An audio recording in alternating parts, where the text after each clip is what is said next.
Where are we at, baby?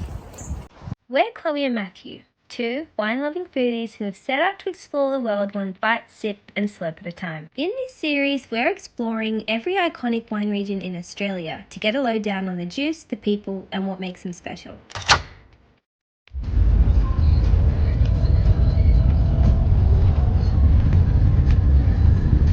Where are we at? Mornington Peninsula. Ooh, what's this place known for? Pinot. Pinot? Pinot. What? We'll see. There's a thing in Victoria. Like, everybody thinks they're good at Pinot. Yeah? We're trying to figure out who actually is good at Pinot. Who's got it right and who's got it wrong? We don't know yet. Let's check it out. Crittendon Wines is one of the OGs on the Mornington. When founder Gary Crittendon planted the first 5 acres in 1982, he doubled the existing planting on the peninsula. For over 40 years, the Crittendon family has been integral to the growth and success of the Mornington Peninsula wines, with son Rollo now leading the vineyard and production teams and daughter Zoe running the back of the house. This family winery continues to innovate and improve on their father's passion. Where to begin? So my family planted this vineyard back in 1982. So this is now our 41st year of growing grapes and making wine. My parents are, my dad's retired, my mum passed away, but so now I think there's about 2,700, 2,800 acres under vine. Half of those are to Pinot Noir, about a third to Chardonnay, and the balance is Pinot Gris and a few other bits and pieces. Pinot is certainly the variety of the region that this whole area is really well known for. We have a perfect maritime climate, so there's really nice cooling effect from the 3 bodies of water that we're surrounded by, and we just sort of have this really nice topography, some really nice sites to grow grapes, and it works out really well from a Pinot and Chardonnay perspective.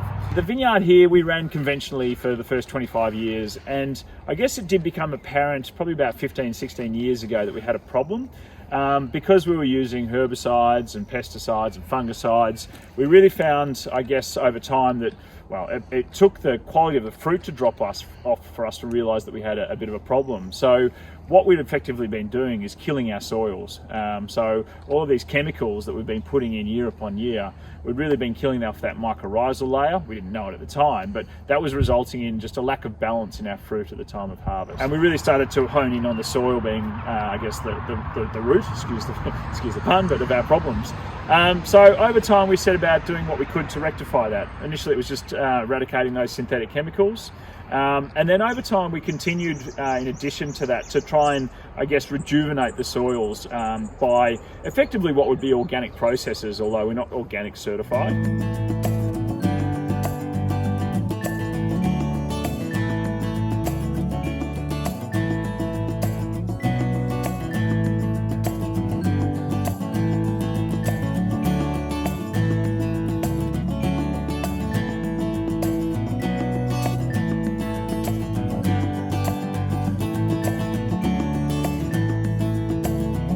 Pinot Noir and Chardonnay are the focus here, as on most of the peninsula. However, plantings of Sauvignon are a highlight in this vineyard, made in some interesting styles that were a great surprise.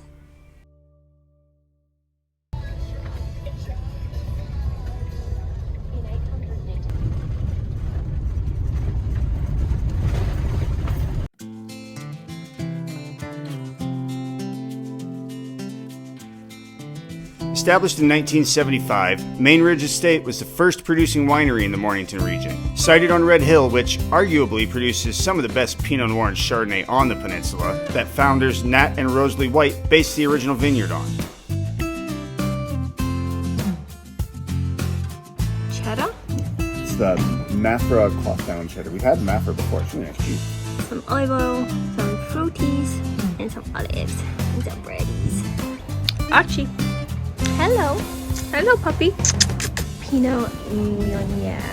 It's one of the 3 main grape varieties in Champagne. And I've never really had it by itself, I don't think. Maybe 1 or 2 times, but not as well made as this one. It's beautiful. It's juicy, pomegranate, cherry. It's like a little bit smoky. For a Pinot lover, I'm digging this. Perfect for a winter's lunch. Foxeys Hangout was a quick, unplanned drop-in for us, seeking a bite to eat. And we are glad we did. First off, some of the best focaccia we've had in Australia, and the wines did not disappoint either.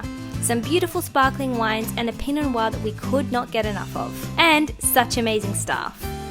Even winos need a break. So we popped into St. Andrews Brewery for a pint or two. So this place is known for their dark beers.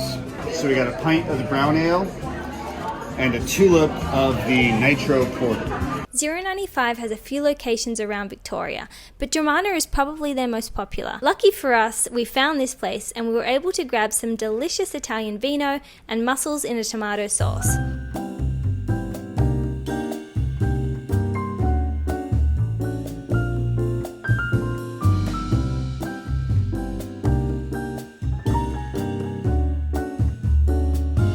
If you're looking for a Burgundian-style wine on the peninsula, this was probably our favourite. Ocean 8 is crafting lean, tight wines meant to pair with food, and they've nailed it. These wines were delicious, and the availability of some older vintages meant that a few bottles went home with us. Okay, that was cool. That was some serious wine.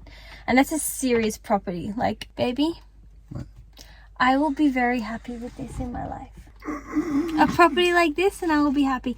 So will Rexy, he told me so. Okay, well Rexy doesn't win you any points in this conversation. Rexy, come up here. Would you be happy here, buddy? Would you be happy here? Yeah, you would be happy here, good boy.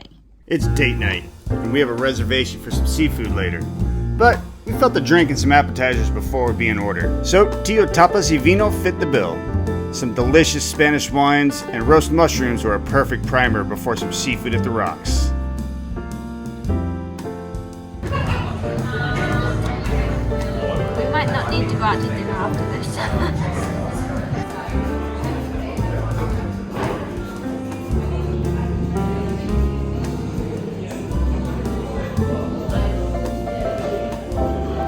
What? We're back for round 2 of mussels.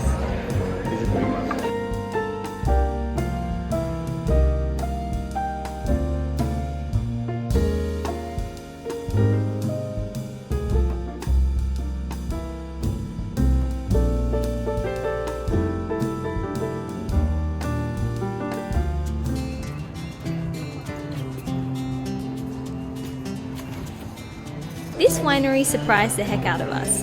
Amazing staff and beautiful wines. The name originated from a story between the original owners who teamed up to start the winery. All their vineyards were located 10 minutes away from each other by tractor. Another group of amazing and knowledgeable staff led us through the offerings that were available here. Some of the more amazing Pinots and Chardonnays had to come home with us as well.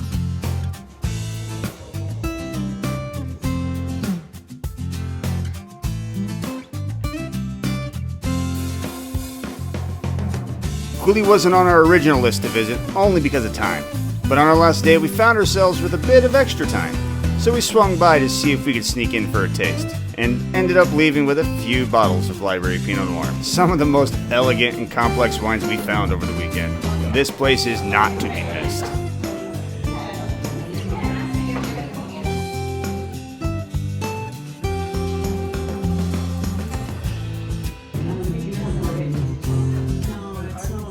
So maybe I'm changing my mind about Mornington Pinot.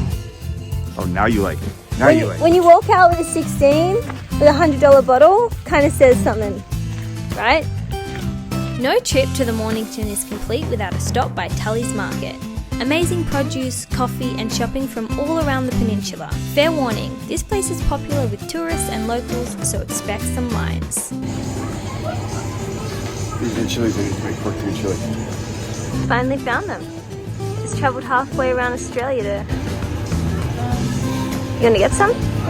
Make a pork and chili.